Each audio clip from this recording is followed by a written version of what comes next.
Assalamualaikum. Alhamdulillah, bertemu lagi di edisi khas COVID-19.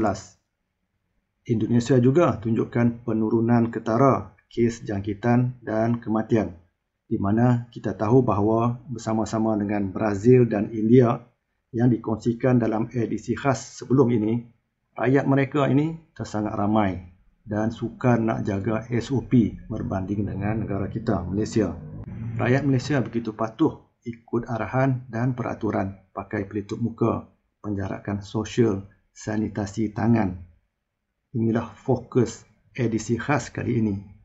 Kita nak lihat sejauh manakah ketiga-tiga peraturan ini membantu ketika pandemik COVID-19. Beberapa kajian telah dibuat sejak tahun lepas lagi, 2020, mengatakan bahawa peraturan-peraturan di atas berjaya kurangkan jangkitan. Kajian tak kata tiada jangkitan. Itu kajian-kajian tahun 2020 sehinggalah pertengahan tahun ini, 2021, sebelum virus Delta dan sebagainya ini berleluasa. Di Malaysia, mulai bulan Mei, angka kes jangkitan melepasi 5,000 sehari dan kematian mencecah 50 orang sehari.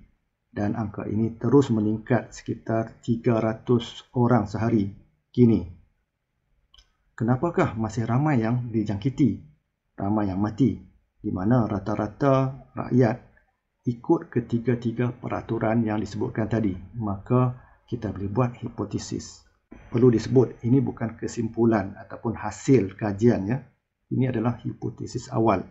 Jadi, boleh dikatakan, boleh dibuat hipotesis bahawa kesemua peraturan SOP di atas tidak berkesan. Maksudnya, ada atau tidak ketiga-tiga peraturan tersebut tidak mempengaruhi jangkitan.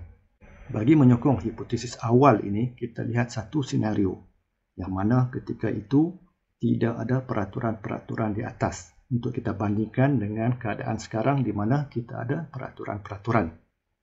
Untuk itu, kita analisa Perhimpunan Jemaah Tabligh lebih 10,000 orang tahun lalu di Masjid Jamek Seri Petaling. Dan kita bandingkan dengan senario ketika ini. Berapa yang mati, berapa yang dijangkiti, ada 3 kes di ICU dan antara 1,000 ke 1,500 dijangkiti dengan gejala ringan dan sembuh. Berdasarkan angka 1 daripada 10 ini yang diberikan oleh Ketua Pengarah Kesihatan. Justru pengumuman dibuat tiada solat jamaah di masjid-masjid di Malaysia.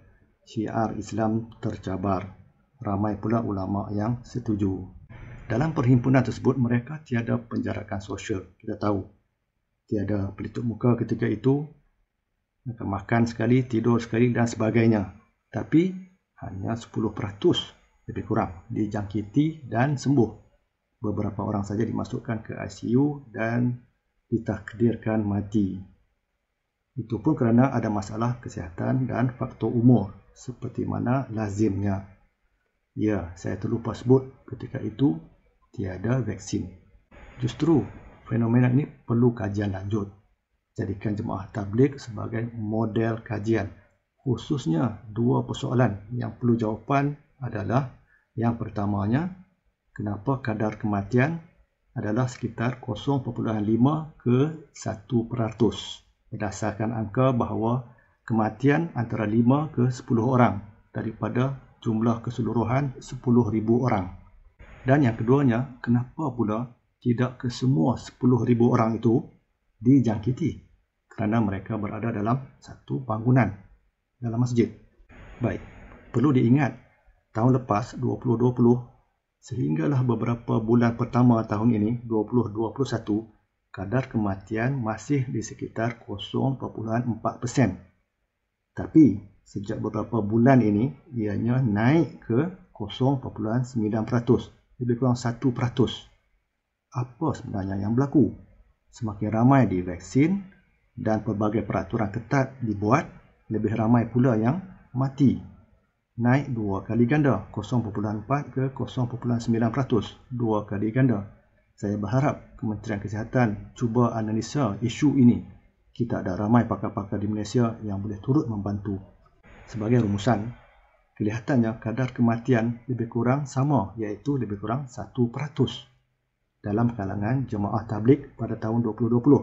Pada ketika itu tiada SOP dan keadaan pada ketika ini masih lagi sekitar 1% kematian. Justru ini menyokong hipotesis awal yang saya cadangkan, iaitu mungkin sebahagian SOP, khususnya 3 yang disebutkan di sini, tidak berkesan. Perlu diingat bahawa dapatan ini belum muktamad, tapi merupakan hipotesis dan pencerapan awal yang perlukan penelitian lanjut. Wallahu alam. Nantikan edisi khas COVID-19 akan datang. Assalamualaikum warahmatullahi wabarakatuh.